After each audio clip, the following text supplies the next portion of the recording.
Hi friends, ನಮಸ್ತೆ. Welcome back to Meena Raj channel. Teju ಮತ್ತು ಅಂಕಿತಾ ನಾವು ಮೇಲ್ಗಡೆ ಏನಾದರೂ ಹೋದಾಗೆಲ್ಲ ಹೇಳ್ತಾ ಇದ್ರು, ಅಮ್ಮ ಒಂದ್ಸಲ ಟೆರೆಸ್ ಮೇಲೆ ಕೂತ್ಕೊಂಡು ಊಟ ಮಾಡಬೇಕು ಎಲ್ಲರೂ ಅಂತ. ಬಟ್ ನಾನೇ ಬೇಡ ಅಂತ ಸುಮ್ಮನೆ ಇದ್ದೆ. ಯಾರಿಲ್ಲನೂ ಇಲ್ಲಿಂದ ಎತ್ಕೊಂಡು ಹೋಗ್ತಾರೆ ಮೇಲೆ ಅಂದ್ಬಿಟ್ಟು. ಪಾಪ ಹೇಗಿದ್ರು ಸಮ್ಮರ್ ಟೈಮ್ ಇದೆಯಲ್ಲ, ಅವ್ರಿಗೂ ಒಂದು ಖುಷಿ ಆಗುತ್ತೆ ಅಂತ ಅಂದ್ಬಿಟ್ಟು ನಿನ್ನೆ ಮಾಡಿದ ಅಡುಗೆನೆಲ್ಲ ಮೇಲೆ ತೊಗೊಂಡೋಗಿ ಊಟ ಮಾಡ್ಕೊಂಡ್ಬಂದ್ವಿ.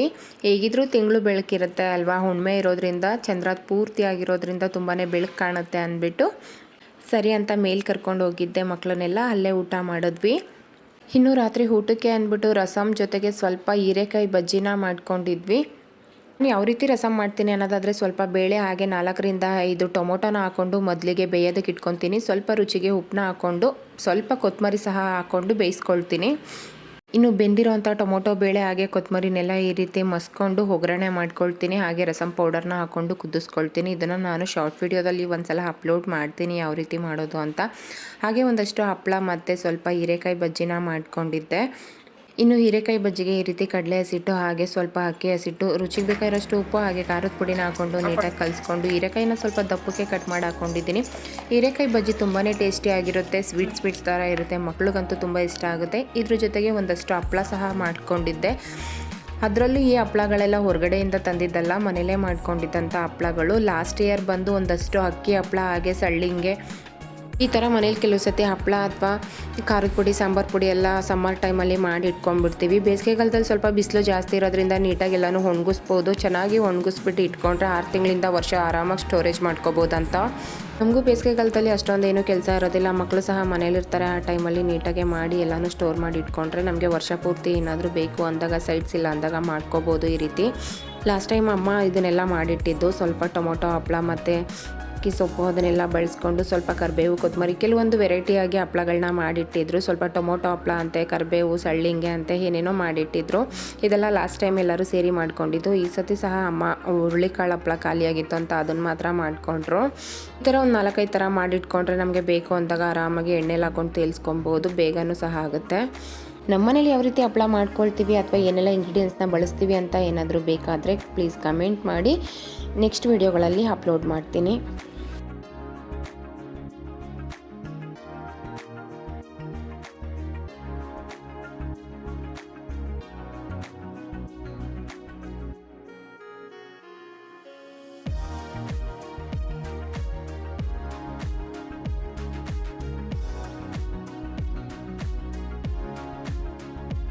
ಇದು ಹುರುಳಿಕಾಳು ಹಾಗೆ ಉದ್ದಿನಕಾಳನ್ನ ಬಳಸ್ಕೊಂಡು ಮಾಡಿರೋಂಥ ಹಪ್ಪಳ. ಇದಂತೂ ತುಂಬಾ ಟೇಸ್ಟಿಯಾಗಿರುತ್ತೆ.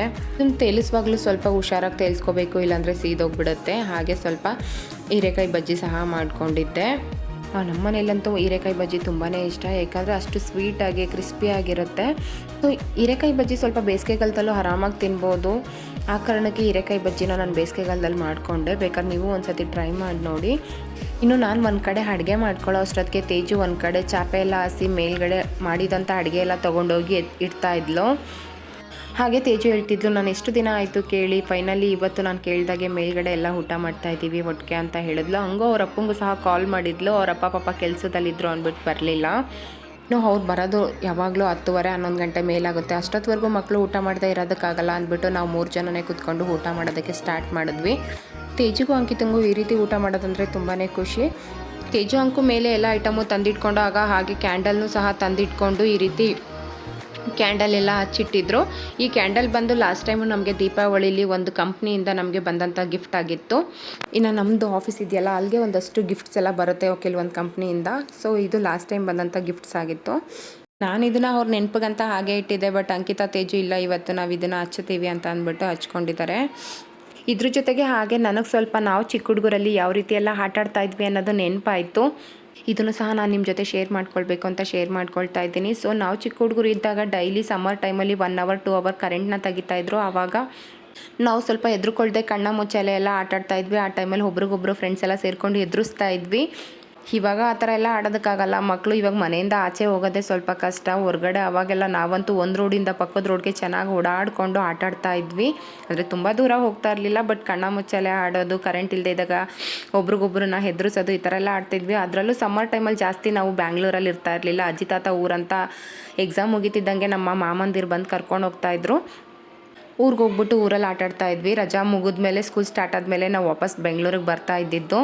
ಇನ್ನು ನಿಮಗೆ ಗೊತ್ತಿರೋ ಹಾಗೆ ಊರ ಕಡೆನೂ ಆವಾಗಿನ ಕಾಲದಲ್ಲಿ ಜಾಸ್ತಿ ಕರೆಂಟ್ ಇರ್ತಾ ಇರಲಿಲ್ಲ. ಆವಾಗೆಲ್ಲ ಅಜ್ಜಿ ತಾತ ಎಲ್ಲ ನಮ್ಮನ್ನ ಆಚೆ ಕೂರಿಸ್ಕೊಂಡು ಒಂದಷ್ಟು ಗೇಮ್ಗಳನ್ನ ಹೇಳ್ಕೊಡ್ತಾ ಇದ್ರು. ಊರಲ್ಲಿ ನಿಮಗೆ ಗೊತ್ತಿರೋ ಹಾಗೆ ಕುಂಟೆಬಿಲ್ಲೆ ಅಂತ ಆಗಿರ್ಬೋದು, ಚೌಕಾಬಾರ, ಹಾವು ಏಣಿ ಆಟ, ಈ ಥರ ಆಟಗಳನ್ನ ಆಡ್ತಾ ಇದ್ವಿ. ಅದೆಲ್ಲ ಸಹ ಇವತ್ತು ನಾನು ಕತ್ಲೆಯಲ್ಲಿ ಆಚೆ ಕೂತ್ಕೊಂಡು ಊಟ ಮಾಡುವಾಗ ನೆನಪಿಸ್ಕೊಂಡೆ. ನಮ್ಮ ಬೆಂಗಳೂರು ಆಟಕ್ಕೂ ಊರುಗಳ ಕಡೆ ಆಡೋ ಆಟಕ್ಕೂ ತುಂಬಾ ವಿಭಿನ್ನವಾಗಿರುತ್ತೆ. ಅಲ್ಲಿ ಶೈಲಿನೇ ಬೇರೆ ಇರುತ್ತೆ. ಅಲ್ಲಿ ಎಲ್ಲರೂ ಒಟ್ಟಿಗೆ ಕೂತ್ಕೊಂಡು ಆಚೆ ಊಟ ಮಾಡೋದಾಗಿರ್ಬೋದು, ತಿಂಗಳು ಬೆಳಕಲ್ಲಿ ಕೂತ್ಕೊಂಡು ಊಟ ಮಾಡೋದು, ಒಂದಷ್ಟು ಮಾತುಗಳನ್ನ ಆಡೋದು, ಒಂದಷ್ಟು ಸ್ಟೋರಿಗಳನ್ನ ಮಾತಾಡೋದು, ಈ ಥರ ಎಲ್ಲ ಮಾಡ್ತಾಯಿದ್ವಿ ಊರಲ್ಲಿ. ಆಗ ದಿನಗಳು ಹೇಗೆ ಕಳೆಯುತ್ತೆ ಅನ್ನೋದೇ ಗೊತ್ತಾಗ್ತಾ ಇರಲಿಲ್ಲ. ಇನ್ನು ಹಾಗೆ ನಾವು ಚಿಕ್ಕ ಹುಡುಗರಲ್ಲಿ ಏನೆಲ್ಲ ಎಂಜಾಯ್ ಮಾಡ್ತಾಯಿದ್ವಿ ಅಂತ ಮಕ್ಕಳ ಜೊತೆ ಶೇರ್ ಮಾಡಿಕೊಂಡು ಊಟನ ಮುಗಿಸ್ಕೊಂಡ್ವಿ.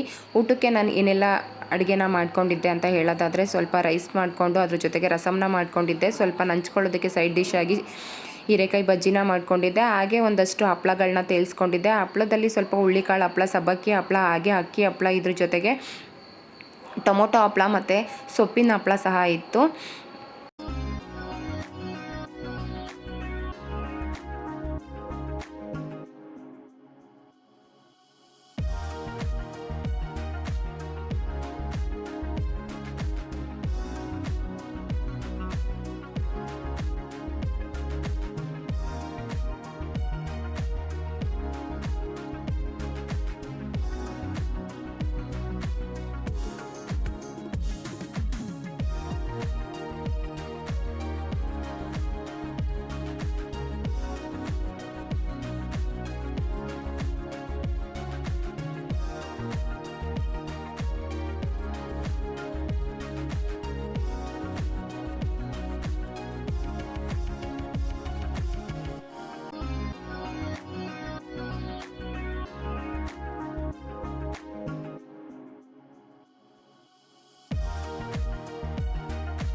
ಇವತ್ತು ಬೆಳದಿಂಗಳ ಬೆಳಕಲ್ಲಿ ಮಕ್ಕಳು, ನಾನು ಎಲ್ಲ ಒಂದಷ್ಟು ಎಂಜಾಯ್ ಮಾಡ್ಕೊಳ್ತಾ ಊಟನ ಮುಗಿಸ್ಕೊಂಡ್ವಿ. ನನ್ನ ಇವತ್ತಿನ ಬ್ಲಾಗ್ಸ್ ಈ ರೀತಿ ಇತ್ತು friends. Thank you. See you all. ಹೀಗೆ ನನ್ನ ಎಲ್ಲ ವೀಡಿಯೋಸ್ಗೂ ಸಪೋರ್ಟ್ ಮಾಡಿ, ಲೈಕ್ ಮಾಡಿ, ಕಮೆಂಟ್ ಮಾಡಿ, ಶೇರ್ ಮಾಡಿ. See you all. ಬಾಯ್.